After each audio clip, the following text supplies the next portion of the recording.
ನನಗೆ 58 ವರ್ಷ. ಇವಾಗ ಒಂದು 5-6 ವರ್ಷದಿಂದ ನನಗೆ ಲೂಸ್ ಮೋಷನ್ಸ್ ಪ್ರಾಬ್ಲಮ್ ಇತ್ತು. ಅದು ಇವಾಗ ಒಂದು ವಾರ 10 ದಿನದಿಂದ 10-15 ದಿನದಿಂದ ಇವತ್ತು ಅಕ್ಯುಪ್ರೆಷರು, ಅಕ್ಯುಪ್ರೆಷರು, ಅಕ್ಯುಪಂಚರು, ಕಲರ್ ಥೆರಪಿ, ಓಕೆ, ಆಮೇಲೆ ಅದು ಲಿಕ್ವಿಡ್ ತಗೋತಾ ಅಲ್ಲಿ ಅದು ಸಿರಪ್ ನನ್ನ ಮೆಡಿಸನ್ನು ತಗೊಂತಿದ್ರ ಅದೆಲ್ಲ ತಗೋತಾ ಇರೋದ್ರಿಂದ ಇವಾಗ ಒಂದು 80% ನಂಗೆ ಆರಾಮಾಗಿದೆ. 100 ಅಲ್ಲಿ 80% ನಿಮಗೆ.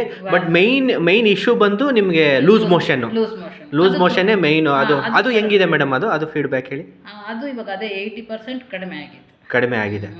ಓಕೆ. ಬೇರೆ ಮತ್ತೆ ಸಯಾಟಿಕಾ ಪೇನ್ ಕೂಡ ನಿಮಗೆ ಕಾಣಿಸ್ಕೊಂತ ಇತ್ತು, ಅದೂ ಬೆಟರ್ ಆಗಿದೆ. ನಡೆಯೋದಕ್ಕೆ ಪ್ರಾಬ್ಲಮ್ ಇತ್ತು, ನಡಿಲಿಕ್ಕೆ ಹೆಜ್ಜೆ ಇಡೋದಕ್ಕೆ ಯೋಚನೆ ಮಾಡ್ತಾ ಇದ್ದೆ. ಇವಾಗ ಏನು ತೊಂದರೆ ಇಲ್ಲ, ಆರಾಮಾಗಿ ಓಡಾಡ್ಕೊಂಡು ನಮ್ಮನ್ನ ಕೆಲಸ ಮಾಡ್ಕೊಳ್ಳೋಕೆ ಏನು ತೊಂದರೆ ಇಲ್ಲ. ಓಕೆ.